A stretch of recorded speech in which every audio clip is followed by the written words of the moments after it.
Perbuatan apakah yang bisa menyebabkan pintu rezeki tertutup dan keberkahannya hilang?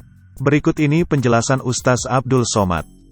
Rezeki adalah satu hal yang dicari manusia di bumi sebagai bekal hidup di dunia. Meski rezeki bukan hanya tentang materi berupa uang dan semisalnya, melainkan bisa juga kesehatan dan ketenangan hati. Ada banyak cara yang dilakukan sebagai usaha untuk menjemput rezeki. Sayangnya ada perbuatan yang justru bisa menutup pintu rezeki bahkan tidak jadi berkah. Lantas, perbuatan apakah yang dimaksud? Berikut ini penjelasan Ustaz Abdul Somad yang dibagikan melalui kanal YouTube Dakwah Sang Ustaz. Ustaz Abdul Somad menjelaskan bahwa ada satu perbuatan yang akibatnya dapat menutup pintu rezeki dan rezeki hilang barokah. Apa yang menutup pintu rezeki, Ustadz? Kata Ustaz Abdul Somad menyampaikan pertanyaan dari jemaah. Allah sudah tetapkan rezeki kita, kenapa rezeki kita itu batal? Lanjutnya. Kenapa Allah tutup pintu rezeki? Kata Ustaz Abdul Somad.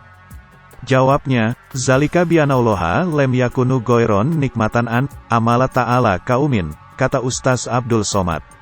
Allah tidak merubah rezeki itu, jelasnya. Allah telah menetapkan rezeki atas umatnya dan Allah tidak mengubah rezeki itu, namun yang merubah adalah seseorang itu sendiri. Kita, yang merubah, kata Ustaz Abdul Somad. Seseorang dapat mengubah rezeki yang sudah ditetapkan Allah menjadi rezeki yang tertutup pintunya karena suatu perbuatan. Karena perbuatan maksiat, kata Ustaz Abdul Somad.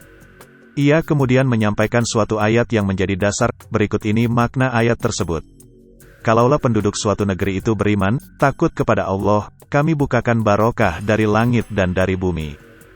Manakala mereka dustakan ayat kami, manakala mereka sunyikan masjid kami, manakala mereka biarkan anak-anak yatim kami cabut barokahnya.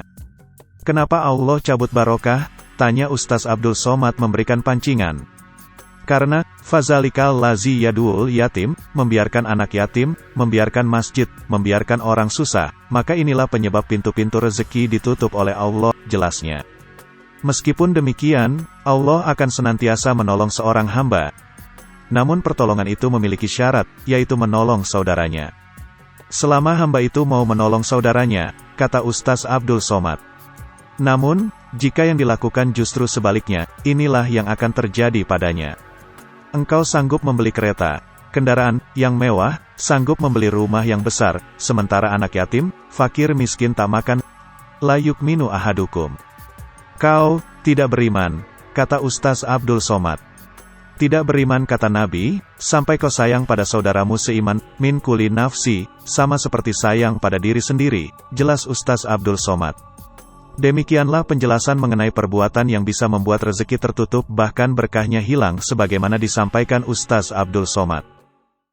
Hai pemirsa Sri Popo TV, jangan lupa komen, like, dan subscribe, serta tonton terus berita-berita terupdate lainnya ya.